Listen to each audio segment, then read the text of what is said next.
what you want, cause a pirate is free. You are a pirate. You're our nudity. Being a pirate is alright with me. Do what you want, cause a pirate is free. You are a pirate. Yo ho, ahoy in a blast. Being a pirate is really badass. I know the fight from the end of the blast. You are a pirate. You are a pirate. Yeah. Alright, y'all. What we're going to be looking at today is just basic overview in the first video of my series for Final Fantasy XIV. This is going to be your character creation. I'm not going to go in depth with the whole character creation process. You see a ton of that already, and if you really want to go that in depth with the character creation process, I suggest that you go through and you feel it out yourself. Go through, look at the different character options, and figure out for yourself what you want to do with it. But I will go over a couple of things for you. First off, when you're making a character, you may get an option for load appearance data. Now, that's basically if you've made a character before, you can save that character data. I'll show you how to do that in a minute. But you can save that data, and later on, if you want to make an identical character or one that's similar, you can load that appearance data and then make any changes you want from there, and then create that new character. I'm going to skip that for right now, and we're going to let this load up. Now, like I said, I'm not really going to go in depth with the actual character creation process itself as far as making your character. You've got all the different races you can choose from. You're going to pick whichever one you want to play the most. They do all offer both male and female, so you can go through and pick whatever you want to play on there. So I'm just going to go through real quick and throw a character together, and then we'll move on to the next part. Alright y'all, I've got my character together. Now, like I said, I'm going to touch on a few things throughout here just to help you out when you're making your character. You're going to pick how you want to do everything yourself. Character's height, skin color, hair, all that. Do it yourself. Make it the way you want it. Go through, play with it, just figure out what works best for you. But one thing I will show you that's a really neat thing to know is when you're on things like the eyes, you get an option for odd eyes where you can actually make them two different colors. Now, you also get that with the hairstyles. Sometimes when you're going into hair color, you'll get an option for highlights. So, as you can see, I've got two different colors in the hair. Now, as far as what you're doing with everything else on here, that's all up to you. You can make it however you want. It's an RPG, go nuts. But as far as what I'm going to do, I'm just going to go ahead and, like I said, throw this character together and get ready to show you the next part. Alright, now when I said earlier about how you could save your character appearance so that you could load it later, when you're in here making your character, you get this option down here, confirm, and then you can save appearance data. You choose your slot that you want to save it into. You can save many different versions of characters so you can use them again later. And then once you're done, you click on that. Done. Saved. Now, once you've finished filling out everything you want with your character, you're going to move on to the next step. Next step after creating your character is going to be picking your date of birth and all that other BS. We don't care about all that right now. Now, the real meat of this whole video is going to be this right here. A lot of people have complained that they've started a character and didn't know exactly what class they were getting into, or they didn't know where they were going to be going from where they picked. Now, I'm going to go over this real quick. This is the important thing that you need to focus on when making your character. The appearance, the race, all that is all dependent on your style, what you want to play as, what you want to look like, and all that. But this is going to directly impact your gameplay. You've got your Disciples of War, which are going to be Gladiator, Pugilist, Marauder, Lancer, and Archer. Then you've got your Disciples of Magic, which are Conjurer, Thaumaturge, and Arcanist. Now, what are these? If you've never played Final Fantasy, or you've never played any of the older Final Fantasies that actually show you all of these different things in there and not just your basic warrior, monk, paladin, and all that, then you're not going to know what these are. Well, that's what I'm here to tell you. You've got the Gladiator first off. Now, Gladiator is going to be a tank class.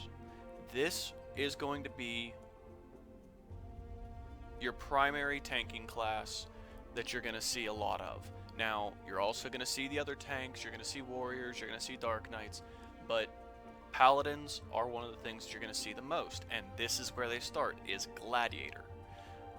Because once you get to level 30, with any of these classes, you get the quest to unlock the job that that class turns into. We'll go more into that later in another video, but for now we're just going over the basics. So to start off with, if you want to play a tank, Gladiator is your basic sword and shield tank. Heavy armor, heavy defense, massive meat shield. And Gladiators and moving into Paladin, that tank class has some great AoE effects for pulling enmity or aggro. So as far as this goes, this is going to be the easiest one to tank as at lower levels. Now, we're going to skip Pugilist for right now and move down to Marauder. Now, Marauder is going to be the other starter tank you can choose from. This is the one that eventually becomes Warrior.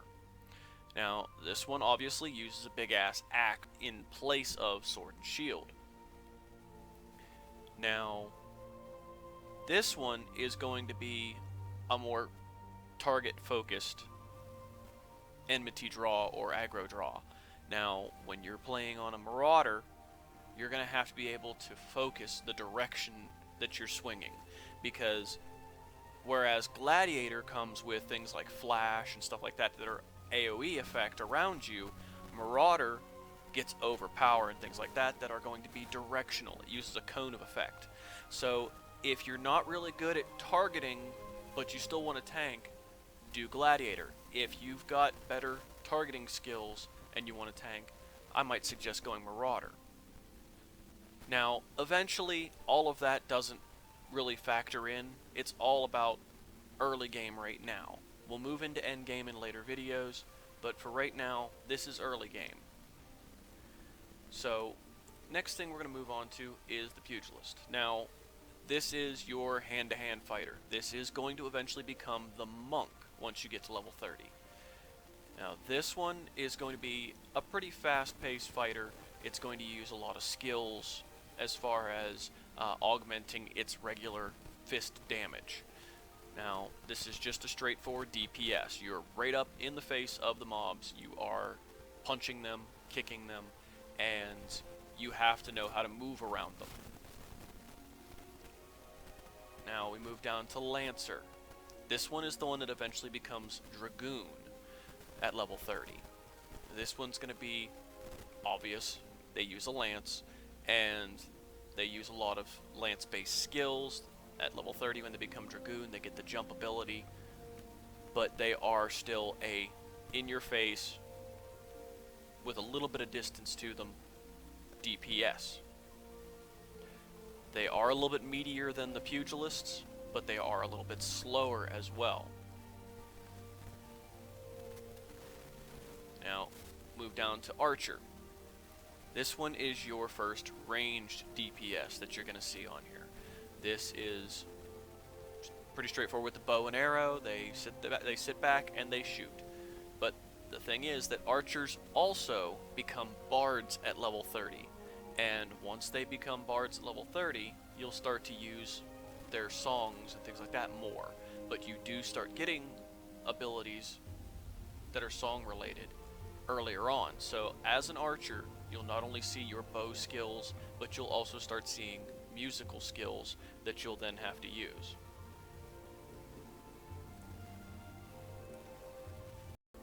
Alright, now we've gone over all of the classes over here for Disciple of War. Now we're going to move on to the Disciples of Magic. Now, under Disciples of Magic, you've got your Conjurer, your Thaumaturge, and your Arcanist. Most of you might be looking at this going, what the hell are those? Well, start off with, Conjurer is a healer. Straight up healer. They are the one that eventually become a white mage at level 30.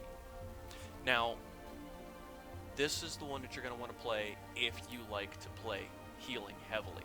If you prefer to do nothing but heal, then you're going to want to be a Conjurer.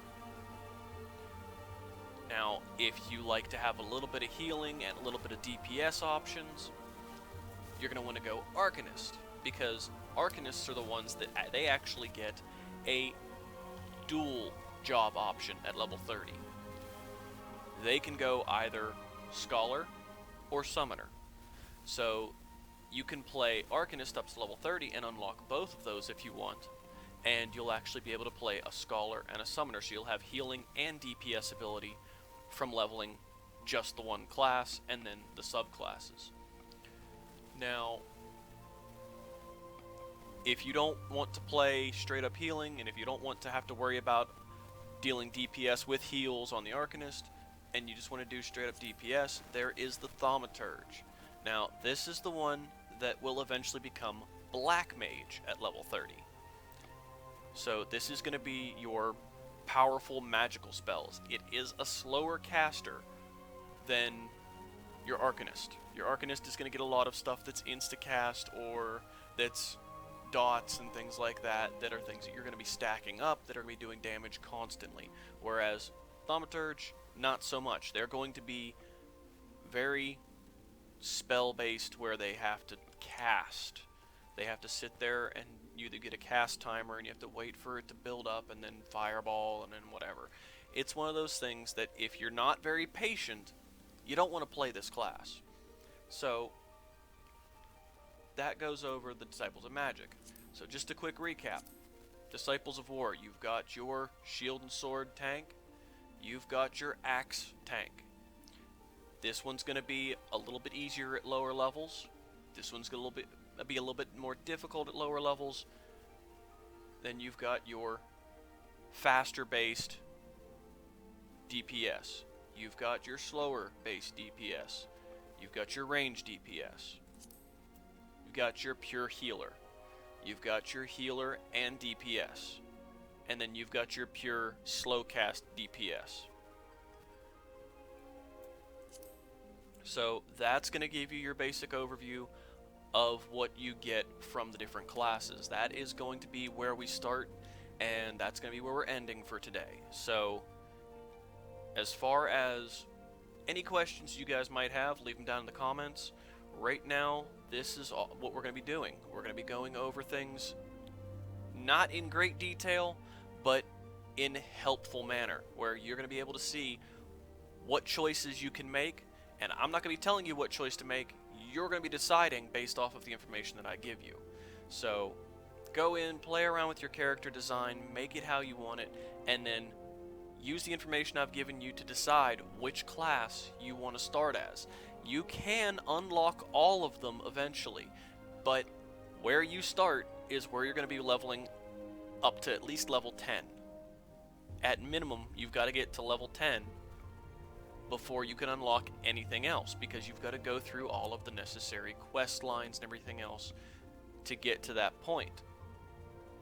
So you'll eventually be able to start on something else. If you don't like the class you played up to level 10, then you can change it. But this is going to give you a better idea of where you can start. So I will let you guys go for now, and I'll see you in the next one.